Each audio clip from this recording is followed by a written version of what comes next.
segment is being brought to you by Tennessee Wildlife Resources Agency. Join us in preserving and protecting Tennessee's wildlife. All right, welcome back, everyone. We're going to go immediately to a caller. We've got line 4 here is Jim. Jim, how can we help you tonight? Hello, Mr. Hugh. Jim Dillon. How you doing, Jim? The question that I've got is, y'all are talking about that $30 fee. That $30 fee is only for parks. That's not every other ramp around core property. You can't go to Four Corners. You can't go to Station Camp. You can't go anywhere without paying a fee to pay. That $30 is only for core parks. Okay. Like Edgar Evans State Park or Bledsoe State Park. That does not include all these ramps that we paid to build 50 years ago. I'm 63 years old. I've paid my hunting and fishing license for all these years, and now I'm being told I've got to pay to access that ramp. They don't maintain nothing. No, you're right. The Corps owns all that property, and they leased it to somebody, and he found a way to make money. Now he's going to charge me again after I built that ramp? That does not seem fair to me, and you might ask your lawyer about that. It is not fair. Expert. Well, it's not fair, Jim, and that's exactly what we're saying here. Ladies and gentlemen, this is Jim Dillon, and Jim Dillon is one of the major factors of me doing this in the first place. He's the one that got me fired up, because he was out there, he was seeing it all the time, and this was happening, and so he's like, enough's enough, and I agree with Jim wholeheartedly, 100%. The only thing is, Jim, is on the core, like Hurricane Bridge, that's just a ramp. You're right, it does have a little picnic area there, but Hurricane Bridge on Center Hill, you had to pay to get in, you had to pay to launch, but that $30 annual deal goes to that one, along with Raglan Bottoms, where you had to pay like a $3 charge or $4 charge, and then also on Center Hill Lake was Edgar Evans State Park, and that being a state park, like you said. Okay, but answer me this, Hugh. How come up there at Raglan, you mentioned Raglan. Right. I built that ramp, and I can't use that ramp until after 5 o'clock when the swimmers get done. Yeah. They didn't even build the swimming pool up there, or the swimming area, until about 10 or 15 years ago. You're exactly right. There for 35 years. And that ramp's been there a long, long time and being used by just about everybody in this area. And I'm not going to argue with you. I'm just going to get off the phone and listen to you. No. I agree with you, Jim, 100%. That's what I'm saying is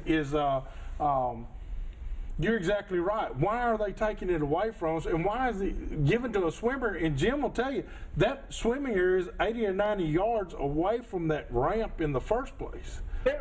Because somebody else is making money off what we spent years ago for a hunting and fishing license to build all this access. And you're the one that told me about Elm Hill. You were concerned about it from the get-go. Yeah. And Elm Hill... You can put it in Elm Hill now. I don't want us over there. And like Jim and the other caller said, the marina, marina was I get too excited. All right, Jim. Thank you, brother. Thanks for calling. We owe Jim Dillon a great, great deal of gratitude for serving us and our country for as many years as he did. I applaud Jim Dillon big time for that. So, but just to give you, for instance, he's talking about the Center Hill and stuff, and a person, he's the one that called me about Elm Hill, and that's a huge, it's a huge marina. Yeah, oh yeah, it's huge. And there's a lot of congestion around there.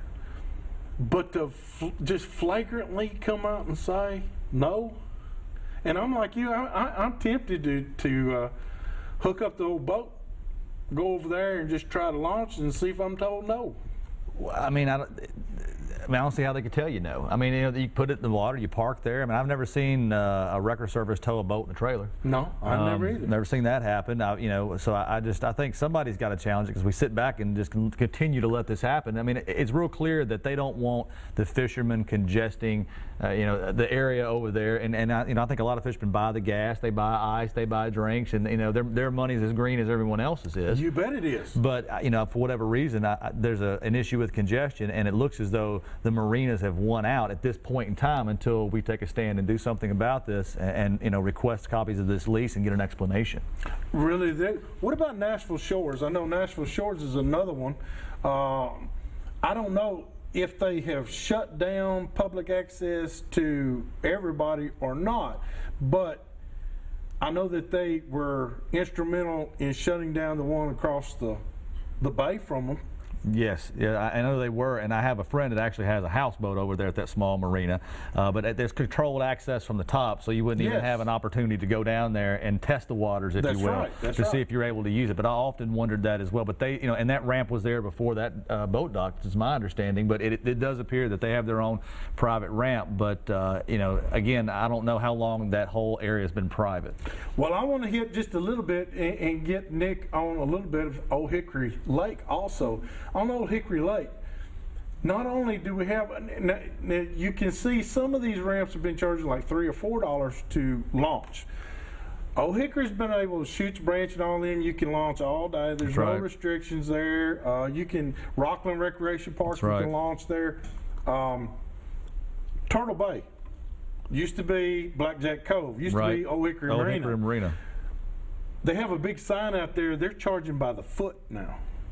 And they started that maybe about 15 years ago, or a little bit less, and they were charging by the foot. And the way the marina used to be run, you better pay or you'd meet the man out there, you know, and it can be very uncomfortable. Yes. But now, you know, to be honest with you, over there at Blackjack Cove or Old Hickory Marina, to my knowledge, that is the only boat ramp on Old Hickory in Davidson County. That's what I'm saying. Yeah, so I mean, they've kind of got a racket going there. And, you know, where does that money go? It looks like it goes to the marina to some degree. That's what it looks like to me. Absolutely right. Stark Knob doesn't have it. Rockland doesn't have it. Any of the other ramps that I'm aware of don't have that. And for a while there, they quit charging when I would launch there, because that was the closest place to my home when I would go fishing. Right. And they quit for a while, and I haven't been back out there. And well, now there's a big, nice, pretty sign out there that says we charge by the foot. Well, I mean, that's where does that money go, and who gives them the authority to charge? I mean, again, it goes back to my premise that I don't believe that Old Hickory or whoever owns the marina now, whatever it's called, Blackjack Cove, I don't believe it's theirs. I believe that's public property. And you said that Freedom of Information Act absolutely is legal and binding to not only us, but the Corps of Engineers and everybody. Absolutely. And you know, these people that have these marina concessions, I was involved in trying to get, they had some application openings for people to make, you know, applications to get some more marinas on Old Hickory Lake. And this was maybe 7 or 8 years ago, and I was representing some folks in Lebanon. We were trying to do that in Spencer Creek. Yeah. And it's such a privilege to have these kinds of things. And they're very, very hard to get. One of the hardest things I know that, you know, that you can get. And I don't know why that they would turn against the public at that point in time. It appears as though by charging like that or limiting the access to some places that you grew up at, just doesn't seem appropriate. I got to tell you, this old country boy's thinking is we defeated the Corps of Engineers on the fishing below the dam. Thanks to Lamar Alexander, Senator Alexander. Thank you to Lamar Alexander for that. He was a big attribute for us on that one. But we defeated them there. I think we bruised some feelings. And now they're coming at us from another angle. Well, and if everybody calls and says, look, I want a copy of the lease that this particular marina has with the Corps of Engineers, that's public information and you're entitled to that. And look and see what provisions are in there. Look and see, you know, you don't necessarily have to be a lawyer to read through some of those provisions. And let's see what agreements that they're making. My wife Joy can read one. Yeah, she does them all the time. She'll be glad to, you know, I may get me a copy and let her read that and let her tell me what's in there. I mean, if it quacks and it's got webbed feet, it's probably a duck. That's right. I'll tell you what, Nick and I think a great deal alike. I want to introduce another guest to you tonight, and that is my grandson, Todd Campbell. Ty, how are you doing tonight? Good. Well, I tell you what, Ty just recently went through hunter education. We got to give a big shout out to Faye Hickerson with TWRA, Mike Rydens, and the other fine instructors that we had out there at the Davidson County Gun Club. You did real well. I want to point out my grandson on a 100 question questionnaire for the final, he made a 98 on it, and he's 10 years old, and I think you did awesome. Congratulations. I think that's a good score. I think I missed 5 or 6. You did better than I did. And Mike Ryden said it does help that your granddad's Hugh. Well, that's right. It does help a little bit. So did y'all take it at the one on Eaton's Creek, the sportsman's club down there? Yeah, the sportsman's club there on Eaton's Creek, just past Flowers Processing. That's exactly right. That's exactly right. Well, congratulations on those doves too. And I want to ask you, Todd, did you enjoy the class? Yes, I did. And you learned quite a bit, didn't you? What do you want to tell other kids out there about hunter education? If you would like to hunt, it will help you a lot if you do it. I mean, you were answering stuff that you couldn't answer before, and you asked me questions that I didn't think you knew the answers to, and you did. And so the hunter education really helped you out. You had 4 others take the class with you. Yes. And everybody wound up passing the class and just had a great time. Made some lifelong friends too, didn't you? So not only did they take the class together, they had great times together, and they learned a lot. And one of his hunting partners is Nolan, and Nolan Clymer, and so they just bonded big time. So it's a great way to get those youngsters involved. And take from Ty, I promise you. Ty, would you advise every kid out there, please take the course? Yes, I would.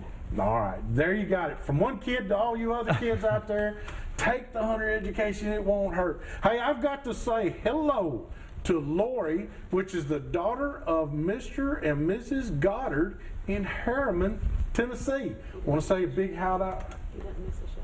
Yeah, he never misses the show. We could sure use the Goddards help in helping us on this Army Corps of Engineer thing. So please, they're out there in Harriman, Tennessee.